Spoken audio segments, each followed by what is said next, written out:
मेरी ज़िंदगी का सबसे दुखद क्षण है ये। मैं बीकानेर में थी 2020 में, मेरे ऊपर फौजी क्वार्टर की छत गिर गई। मैं झाड़ू लगाने को झुकी और पूरा छत मेरे ऊपर गिर गया। मेरे लेफ्ट पैर में जो पत्थर गिरा तो उसने मेरे पूरा एंकल तोड़ दिया, लेफ्ट पैर का। सर में, पीठ में बुरी तरह से पत्थर गिरे। मेरा सर भी फट गया, लेकिन सर में मेरे मतलब शून्य था सर, तो मुझे पता नहीं चला उतना। बाद में जब मुझे पता चला, मेरे साथ टाँके आए थे। दूसरे दिन जब मेरा सीटी स्कैन हुआ तब पता चला मेरी गर्दन भी C/6 फ्रैक्चर है। तब मैं हिल नहीं पा रही थी। दूसरे दिन मैं इधर से उधर करवट नहीं ले पा रही थी। लेकिन जिस दिन मेरे ऊपर छत गिरी, मेरे हस्बैंड घर पर मौजूद नहीं थे, बच्चे मेरे छोटे थे। किसी तरह मैंने खुद को अंदर किया, एक कपड़ा अपने पैर पे बांधा। फिर मेरी बेटी से मेरी फ्रेंड को बुलवाया, उनसे कहा कि बोलो कि आंटी मम्मी को हॉस्पिटल लेके चलो, मम्मी के ऊपर छत गिर गई। भगवान का शुक्र था कि मैं बेहोश नहीं हुई थी। वो मुझे हॉस्पिटल ले जाने के लिए जैसे ही निकलने वाली थी, मेरे हस्बैंड भी आ गए। मैंने उनसे कहा मेरा पैर टूट गया। उन्हें इस चीज़ का यकीन नहीं हुआ। मैंने अपना सर भी बांधा दुपट्टे से, क्योंकि मुझे ब्लड की स्मेल आई तो मैं हंसने लगी। मैंने कहा मैडम मुझे ब्लड का स्मेल आ रहा है, लगता है मेरा सर भी गया। तो बोले आपको इस टाइम भी मजाक सूझ रहा है? तो मैं बोली अभी गया तो गया, लग तो रहा है, लेकिन सच में मेरा सर भी फट गया था। मैं बहुत बुरी कंडीशन में थी, मरते मरते बची। मैं 19 अगस्त 2020 से 24 अगस्त तक ICU में थी, लेकिन मैं हिम्मत नहीं हारी। दूसरे दिन ही मैं बेड से खड़ी हुई। मैंने कहा मुझे वॉशरूम जाना है, जबकि नर्स मना करती रही, नहीं मत जाओ। मैंने कहा जाऊंगी, मैं तो लंगड़ी करके जाऊंगी। उन्होंने बोला, डॉक्टर ने, कि ये बहुत ज़िद्दी है, इसकी ज़िद ही इसको जल्दी सही करेगी। ऐसे वेट करते करते मैं 27 तारीख को निकली जयपुर के लिए। मेरा ऑपरेशन उस समय लेट हो गया, कोविड चल रहा था और कोविड के चलते मेरा ऑपरेशन लेट हो गया। मेरा 1 सितंबर को ऑपरेशन हुआ।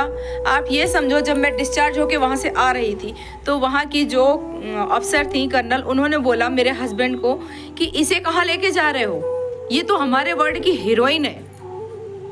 तो मेरे हस्बैंड ने बोला इस हीरोइन की ज़रूरत हमें भी है। तब मेरे हस्बैंड ने पहली बार मुझे, वो कोई चीज़ जताते नहीं है, कभी कहते नहीं है जल्दी, उन्होंने पहली बार आंखों में आंसू लेके सिर्फ एक बात बोली थी कि तुम मेरे परिवार की रीढ़ की हड्डी हो। इस बात से कुछ समझ आ रहा है आपको? कभी कभी ऐसा होता है कि हम परिवार को अनदेखा कर देते हैं, अपनी ही दुनिया में खो जाते हैं। लेकिन सच कहूँ तो अपनी दुनिया अपने बच्चे, अपने पति, अपना घर परिवार ही होता है। कोई तीसरे के आ जाने से अपनी दुनिया को मत खराब करो, अपनी दुनिया में ही खुशियाँ हैं। तब मैंने जाना कि हाँ, ये परिवार ही अपना है, किसी तीसरे को जगह नहीं देनी चाहिए ऐसे परिवार पे जहाँ इतनी खुशियाँ हो।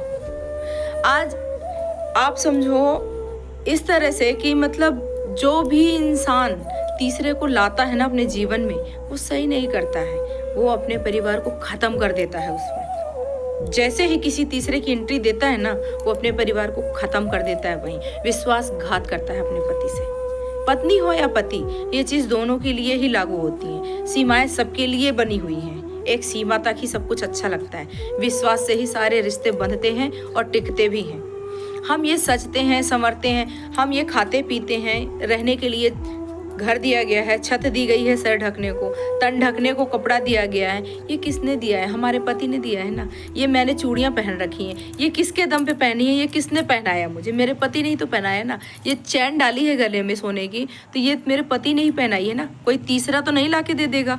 ये कान में पहने हैं तो मेरे पति ने ही पहनाए हैं। तो ये जो सोने से मैं लद के बैठी हूँ, ये मेरे पति ने ही पहनाया है।